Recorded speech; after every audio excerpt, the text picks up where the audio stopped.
Salam Bapak Ibu Saudara yang kasih dalam Tuhan. Selamat siang. Dalam pertemuan ini saya mau memaparkan makalah dengan tema globalisasi, ancaman dan peluang gerakan misi global dalam buku Misiologi Kontemporer oleh Stefri I. Lumintang. Yang pertama, pendahuluan. Globalisasi bagi sebagian orang merupakan ancaman yang sangat serius bagi komunitas dan usaha mereka. Namun bagi yang lainnya, globalisasi merupakan kesempatan untuk kemajuan, peradaban, dan usaha mereka. Dengan demikian, secara otomatis ada dua kutub yang berseberangan dalam menyikapi globalisasi. Inilah yang penulis kemukakan pada bagian latar belakang pembahasan awal bab ini, diikuti dengan memaparkan pengaruhnya dalam segala dimensi kehidupan, hubungan dan konsekuensi globalisasi dalam konteks Indonesia secara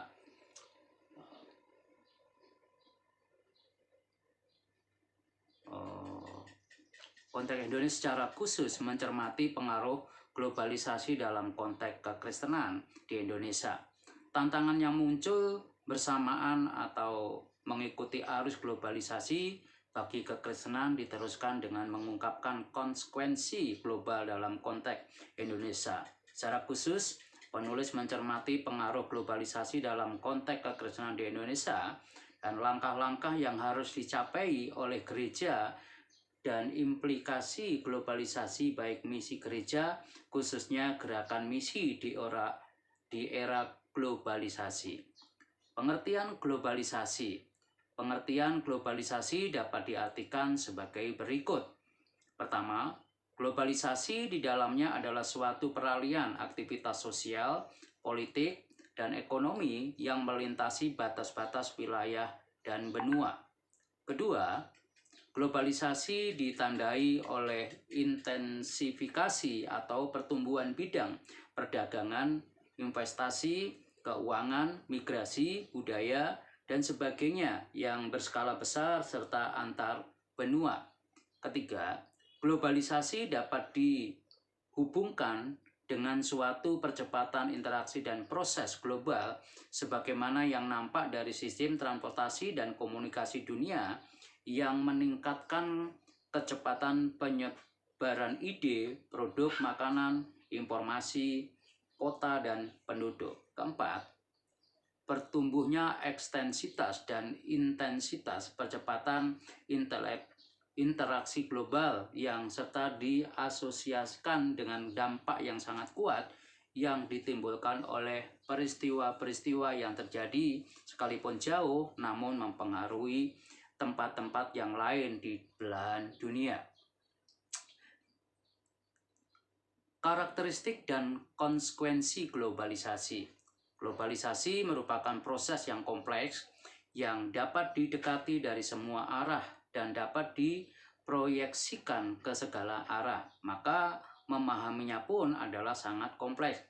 Untuk meminimalkan kompleksitas tersebut dan untuk mendapatkan gambaran yang lebih memadai mengenai globalisasi, maka penulis memaparkan karakteristiknya yang digali dari pengertian dan keempat jenis perubahan ini yang menandai proses globalisasi. Adapun karakteristik dan globalisasi adalah sebagai berikut. Yang pertama, globalisasi adalah internasionalisasi. Karakteristik ini menggambarkan mengenai hubungan lintas batas di antara negara-negara. Dalam hal ini, globalisasi semakin memperkecil batasan-batasan antar negara, sehingga semakin besar kemungkinan bermitra secara langsung dan terbuka. Kedua, globalisasi adalah liberalisasi. Karakteristik globalisasi ini adalah sebagai proses peralihan dari pembatasan yang ditetapkan oleh pemerintah antar negara kepada kebebasan menjalin atau berjejaring dengan semua pihak untuk kepentingan membuka jaringan ekonomi dunia. Yang ketiga, globalisasi adalah universalisasi. Kata lain dari globalisasi adalah worldwide, meliputi seluruh dunia. Dalam konteks ekonomi, globalisasi dikarakteristikkan dengan pendistribusian barang dan ilmu serta teknologi kepada masyarakat di seluruh penjuru dunia, sehingga produk-produk tertentu mendunia. Yang keempat, globalisasi adalah westernisasi atau amerikanisasi. Globalisasi berkarakter barat, di mana struktur-struktur sosial dari barat mengawali semua proses westernisasi atau modernisasi. Yang kelima, globalisasi adalah deteritorialisasi atau superteritorialisasi. Globalisasi hampir menghilangkan jarak teritorial, sekaligus sedang menghilangkan batas-batas sosial yang sangat kuat diikat oleh tradisi masing-masing teritori. Masing-masing teritori menjadi subsistem teritori yang terikat dalam suatu sistem sosial yang bersifat menyeluruh, merangkul semua subsistem dalam sistem global. Globalisasi dan orang Kristen Indonesia.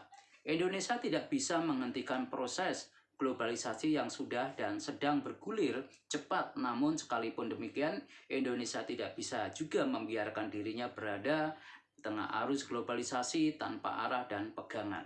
Ada dua tantangan yang dihadapi oleh orang Kristen warga negara Indonesia, yakni tantangan yang berkaitan dengan status kewarganegaraan, yakni warga negara Indonesia, dan tantangan yang berkaitan dengan statusnya sebagai warga kerajaan Allah. Penderitaan yang dialami oleh seluruh rakyat Indonesia khususnya karena bias dan imbas pengaruh globalisasi juga merupakan penderitaan orang Kristen Indonesia. Tantangan bagi orang Kristen. Pada satu sisi, globalisasi telah mendekatkan sesama manusia dan semuanya menyadari pentingnya saling membutuhkan. Namun di sisi lain, globalisasi juga menuntut persaingan ketat antara kekuatan-kekuatan besar dunia tanpa akhir. Dua kutub yang bertolak belakang adalah ditawarkan secara bersamaan oleh globalisasi. Hal ini menyebabkan kebingungan hubungan satu dengan yang lain. Akhirnya yang terjadi ialah hukum rimba. Siapa yang cepat dan kuat, dia berkuasa. Siapa yang mayoritas, dia yang mendominasi. Sekalipun globalisasi telah mendekatkan semua hubungan, baik antar pribadi maupun antar bangsa, semakin tidak menentu, curiga satu dengan yang lain sangat mungkin. Suasana ketidakpastian sangat kuat, karena dasar membangun hubungan semata-mata adalah demi kepentingan ekonomi yang kemudian dibarengi dengan persaingan ketat. Lebih-lebih dengan kian cepat dan bebasnya akses informasi melalui media internet, menambah tantangan yang dihadapi bangsa. Kehadiran teknologi informatika telah menghadirkan kebebasan ruang dan waktu bagi setiap orang. Di sisi lain, globalisasi menjadi kendaraan yang luar biasa hebatnya bagi kejahatan yang terorganisir secara kejahatan internasional. Ini sangat mudah masuk ke negara manapun karena adanya hubungan kerja. Tantangan yang ditimbulkan karena penyimpangan peran di arena globalisasi. Sekalipun globalisasi telah mendekatkan semua hubungan, baik antar pribadi maupun antar bangsa, namun hubungannya adalah penuh kecurigaan. Dengan demikian, hubungan antar bangsa semakin tidak menentu, curiga satu dengan yang lain. Sangat mungkin suasana ketidakpastian sangat kuat, karena dasar membangun hubungan semata-mata adalah demi kepentingan ekonomi yang kemudian dibarengi dengan persaingan ketat. 2. Globalisasi dan peluang misi gereja.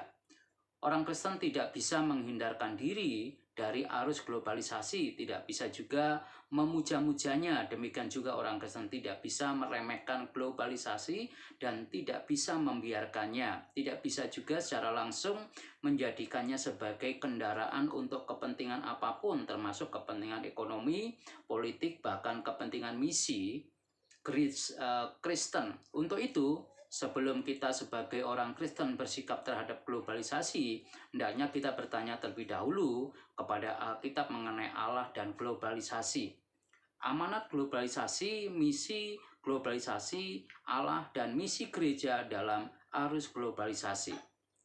Yang pertama, Allah dan globalisasi. Pribadi Allah dan karya penciptaan Allah Maha Besar merupakan titik tolak untuk memahami globalisasi. Allah adalah pribadi yang berdaulat. Kedaulatan Allah tercangkup dari pribadinya yang maha kuasa, maha tahu, dan maha hadir. Selain itu, kedaulatan Allah juga dinyatakan dalam karyanya sebagai pencipta seluruh dunia dan segala isinya, pemelihara dan penyelamat manusia yang dikenannya. Tidak ada satupun yang terjadi dan beroperasi dalam dunia ini di luar kontrol Allah. Dengan demikian, Allah adalah pencipta, pemilik, pemelihara, atau pengontrol dunia dengan segala isinya. Amanat untuk menaklukkan globalisasi. Setelah Allah menciptakan dunia ini dengan segala isinya secara sempurna, maka ia memberikan amanat kebudayaan kepada manusia, yakni beranak cuculah dan bertambah banyak, penuhilah bumi dan taklukkanlah itu, berkuasalah atas ikan-ikan di laut, burung-burung di udara, dan atas segala binatang yang merayap di bumi. Kejadian 1 ayat 28. Pada intinya, amanat yang disebut sebagai amanat agung ini adalah amanat kepada semua manusia untuk memenuhi dan menguasai semua ciptaan yang lain. Selain sesama manusia, amanat ini juga disebut sebagai amanat globalisasi. Allah memberkati mereka, lalu Allah berfirman kepada mereka, beranak cuculah dan bertambah banyak, penuhilah bumi dan taklukkanlah itu, berkuasalah atas ikan-ikan di laut dan burung-burung di udara, dan segala binatang yang merayap di bumi. Dalam amanat ini terkandung dua sikap terhadap globalisasi secara mendasar. Pertama, yakni memenuhi bumi dengan manusia yang berasal dari satu asal mulanya, usulnya, yakni Adam dan Hawa. Kedua, yakni menaklukkan bumi dan segala isinya. Untuk menjabarkan secara konkret sikap memenuhi dan menaklukkan, penulis mengemukakan langkah-langkah yang harus ditempuh, yaitu yang pertama, mendefinisikan kembali arti globalisasi. Dalam terang amanat kebudayaan dalam Kejadian 1:8, globalisasi diartikan kembali kepada hakikat manusia sebagai yang diciptakan menurut gambar dan rupa Allah. Manusia bertindak sebagai aktor yang memegang kendali ekonomi dan proses globalisasi di semua bidang. Alkitab dalam Lukas 16 ayat 13 menyatakan bahwa kamu tidak dapat mengabdi kepada Allah dan kepada Mamon. Lukas membeberkan kenyataan hidup sehari-hari bahwa manusia cenderung mengilahkan harta dan menempatkan diri di bawah sebagai budak, sehingga nilai materi lebih tinggi daripada nilai kemanusiaan manusia itu sendiri. Oleh karena itu, Lukas menegaskan bahwa materi bukanlah jaminan hidup yang dapat dipercaya, dan menegaskan jaminan satu-satunya hanya mungkin kepada Allah. Keyakinan kepada Allah diwujudkan dengan pengabdian kepadanya. Kedua, mempersiapkan dan memperlengkapi diri untuk menghadapi dan berperan dalam arus globalisasi. Untuk tidak menjadi budak, melainkan untuk menjadi pemegang kendali, maka orang Kristen harus mempersiapkan diri dan melengkapi diri. Belajar merupakan cara yang sesungguhnya untuk mempersiapkan diri dan memperlengkapi diri dengan kemampuan supaya dapat berperan sebagai aktor dalam proses globalisasi. Karena globalisasi menuntut kecepatan, ketepatan, dan efisiensi dalam tindakan defensif dan ofensif. Dengan demikian, menuntut kompetensi sumber daya manusia yang dipersiapkan untuk menjadi aktor ekonomi global, aktor politik global, aktor pendidikan global. Mengelola arus globalisasi. Sebagaimana yang telah dikemukakan sebelumnya, bahwa manusia adalah diciptakan untuk menaklukkan semua ciptaan Allah yang lain, karena manusia diciptakan menurut gambar Allah dan diberikan mandat untuk mengelola dan menaklukkan semua ciptaan dalam Kejadian 1:28. Namun penaklukan manusia atas segala sesuatu harus dipahami sebagai mandat yang diberikan Allah untuk maksud Allah. Manusia menguasai ciptaan yang lain untuk memuliakan Allah. Demikian pula Allah mengamanatkan kepada manusia bukan untuk menguasai atau menaklukkan sesama manusia, melainkan menguasai ciptaan yang lain, termasuk menguasai arus globalisasi. Globalisasi hanya dapat ditaklukkan oleh orang yang memberi diri untuk takluk kepada amanat Allah. Secara khusus, globalisasi hanya mungkin ditaklukkan oleh orang-orang berada di bawah penaklukan Kristus. Paulus menulis, dan segala sesuatu telah diletakkannya di bawah kaki Kristus, dan dia telah diberikannya kepada jemaat sebagai kepala dari segala yang ada. Efesus 1 ayat 22. Untuk tidak memiliki pola pikir dunia, atau untuk tidak dikuasai oleh globalisasi gaya dunia, maka kita harus memberi diri untuk ditransformasi oleh pola pikir Allah. Transformasi yang mendasar adalah transformasi berpikir, transformasi pola pikir, kerangka berpikir, yaitu perubahan cara berpikir duniawi kepada berpikir surgawi, atau cara pikir yang ditempatkan diri sendiri sebagai pusat kepada cara berpikir yang menempatkan Kristus sebagai pusat. Misi globalisasi Allah. Globalisasi sesungguhnya bukanlah ancaman seperti globalisasi orang-orang yang menjadikan sebagai kambing hitam, yaitu mereka yang anti globalisasi karena kepentingan, keiri hatian, dan kebencian terhadap aktor-aktor globalisasi masa kini yang tidak seetnis dan seagama dengan mereka. Globalisasi sesungguhnya adalah kesempatan atau peluang yang sangat terbuka seperti spirit keterbukaan yang dipromosikannya. Globalisasi adalah kendaraan yang efektif untuk mengaktualisasikan dan mengkontekstualisasikan misi pada era pasca modern ini. Namun kadang-kadang orang Kristen enggan untuk menggunakan globalisasi sebagai kesempatan misi karena dipengaruhi oleh argumentasi kaum anti globalis. Juga orang Kristen mempertanyakan pijakan teologis. Apakah globalisasi ini memiliki referensi alkitabiah? Globalisasi bukanlah ide manusia modern, karena Alkitab membukakan karya Allah yang mengglobal, yaitu karya penciptaan, perjanjian, pemilihan, dan penebusan. Tentu motif dan penyimpangan globalisasi modern tidak terkandung dalam globalisasi Allah. Allah mengantisipasi dan mengamanatkan globalisasi, yaitu amanat untuk mengglobalkan iman kepadanya. Dalam perjanjian lama, Allah memberkati Abraham dan menjadikan saluran berkatnya kepada seluruh dunia dengan janjinya, melalui engkau semua orang di muka bumi ini akan diberkati. Kejadian 12 ayat 3. Dan memang melalui keturunan Abraham, yakni Israel, berkat keselamatan Allah dinyatakan kepada semua bangsa, seperti seruan yang diamanatkan kepada umat Allah. Ceritakanlah kemuliaannya di antara bangsa-bangsa dan perbuatannya yang ajaib di antara suku bangsa. Mazmur 96 ayat 3. Misi kepada bangsa-bangsa adalah misi global, karena Allah memerintahkan bangsa-bangsa sebagai raja. Mazmur 47 ayat 9. Perjanjiannya kepada umat tidaklah bersifat eksklusif untuk umat Israel, melainkan bersifat inklusif untuk menggunakan Israel sebagai agen misinya.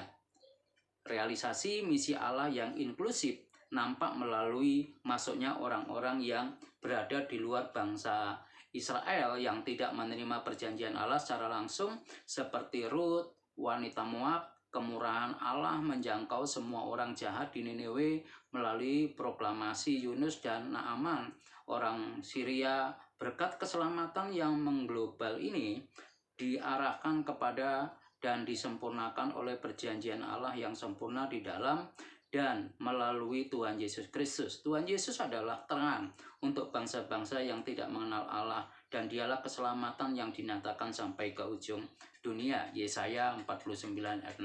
Dalam perjanjian baru, Yesus menyatakan kepada murid-muridnya mengenai misi global Allah, bahwa dan Injil kerajaan itu akan diberitakan di seluruh dunia sebagai suatu kesaksian kepada semua bangsa, dan kemuliaan tiba kesudahannya. Matius 24:14. Setelah kebangkitannya, ia kemudian mengamanatkan kepada murid-muridnya untuk menjadikan semua bangsa murid Tuhan. Matius 28 ayat 19. Dan sebelum kenaikannya ke surga, ia menguatkan murid-muridnya dan menyatakan kepada mereka, tetapi akan menerima kuasa pada waktu Roh Kudus turun atasmu, dan engkau akan menjadi saksiku di Yerusalem dan di seluruh Yudea dan Samaria sampai ke ujung bumi. Kisah Para Rasul 1:8.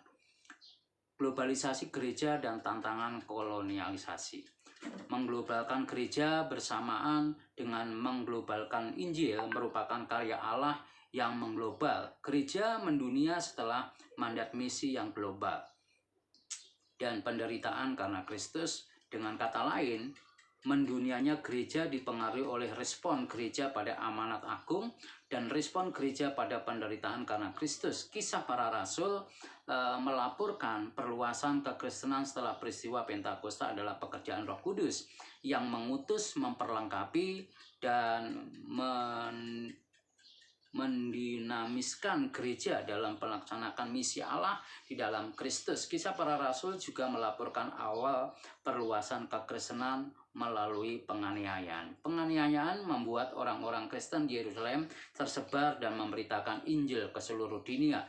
Kisah Para Rasul 4-7. Penganiayaan yang dialami oleh gereja semakin intens pada abad kedua dan ketiga. Gereja Katolik kemudian mencapai Kekaisaran Romawi, khususnya tahun 313 saat Kekaisaran mengeluarkan Edict of Milan. Selanjutnya gereja menjangkau Ethiopia, India, Irlandia, Inggris, dan Asia Tengah. Gereja Katolik terus mengglobal, sekalipun Islam bangkit dan menguasai Afrika Utara, Asia Kecil, dan Persia. Gereja melintasi Eropa dan menjangkau Belgia, Jerman, dan Belanda. Selanjutnya gereja memasuki Rusia dan Cina, kemudian ke Afrika dan Amerika Latin. Mengglobalnya gereja pada era modern juga sangat kuat nampak dalam gerakan misi gereja-gereja Protestan seperti misi David Brainerd di antara orang-orang India dan gerakan misi kaum Moravian dari Jerman yang menyadari tanggung jawab gereja dalam misi. Demikian juga di Indonesia, kekristenan datang bersamaan dengan kolonialisasi Belanda sehingga kekristenan kurang disenangi oleh pemeluk agama non-Kristen. Selain itu, di mata mereka, pemerintahan kolonial memberikan banyak kemudahan kepada misi Kristen. Bahkan para utusan misi difasilitasi oleh pemerintah negara penjajah datang dan melayani di negara jajahan sehingga misi Kristen diidentifikasikan dengan penjajah. Namun sesungguhnya gereja-gereja yang mengutus utusan misinya tidak menyetujui kolonialisasi.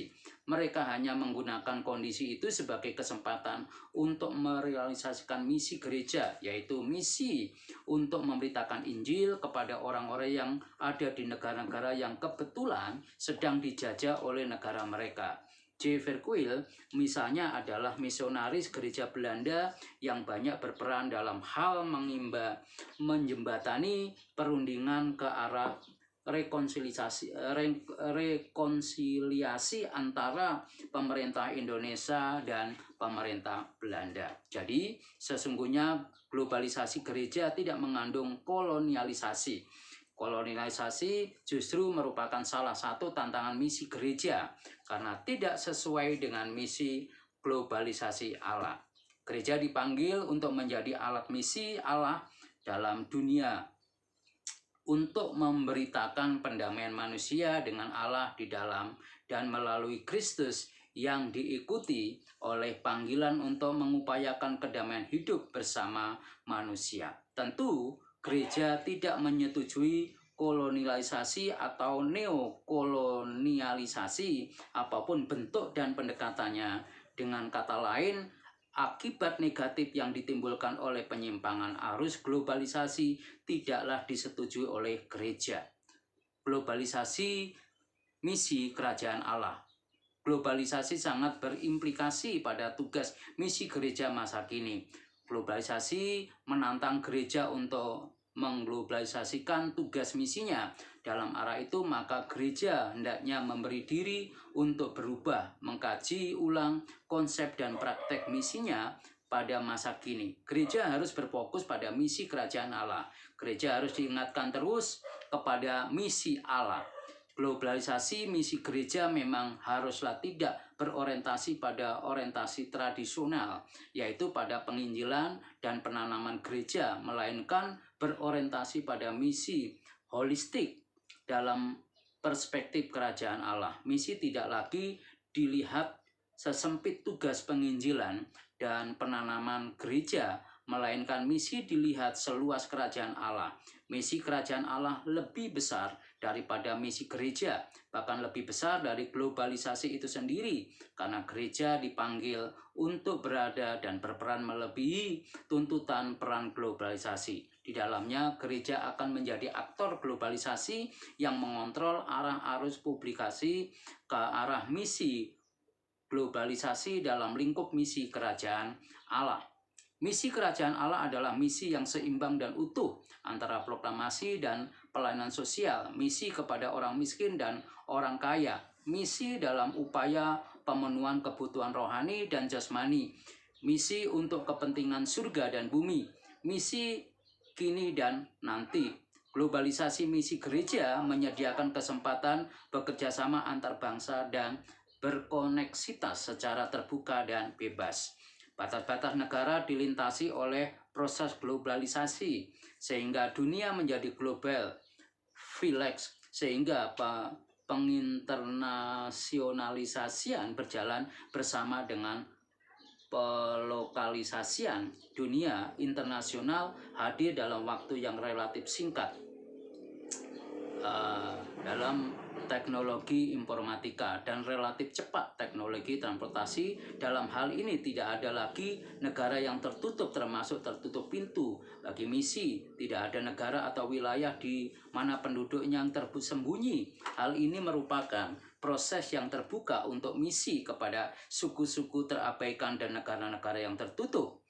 Tidak ada lagi negara dengan julukan terali bambu dan terali besi bagi misi gereja. Globalisasi menyediakan kesempatan emas untuk membangun hubungan dengan orang-orang yang ada di tempat-tempat yang jauh. Hubungan antar negara termasuk hubungan antar lembaga-lembaga misi internasional. Globalisasi merupakan peluang bagi proyek misi yang bersifat multinasional, yaitu gerakan misi yang melampaui batas-batas nasional dengan cara berjaring dan berpartner di antar sesama lembaga-lembaga misi atau antar sesama misionaris, termasuk antar orang yang menjadi objek misi gereja. Hubungan kerja sesama antar lembaga misi internasional dalam spirit globalisasi adalah hubungan yang disebut partnership. Partnership yang dimaksud adalah hubungan kerjasama yang setara tanpa mengenal lagi level atau tingkatan oleh karena asal-usul etnis nasional. Hubungan ini dikenal dengan ungkapan proses internasionalisasi. Misi gereja yaitu misi pendistribusian Injil dalam skala global, yaitu misi yang memungkinkan diwujudkan melalui kerjasama lembaga-lembaga misi internasional yang berkonsentrasi untuk mendistribusikan Injil dalam konteks negara, provinsi sampai ke wilayah terasing, seperti yang dikenal sekarang ini dengan istilah kelompok terabaikan.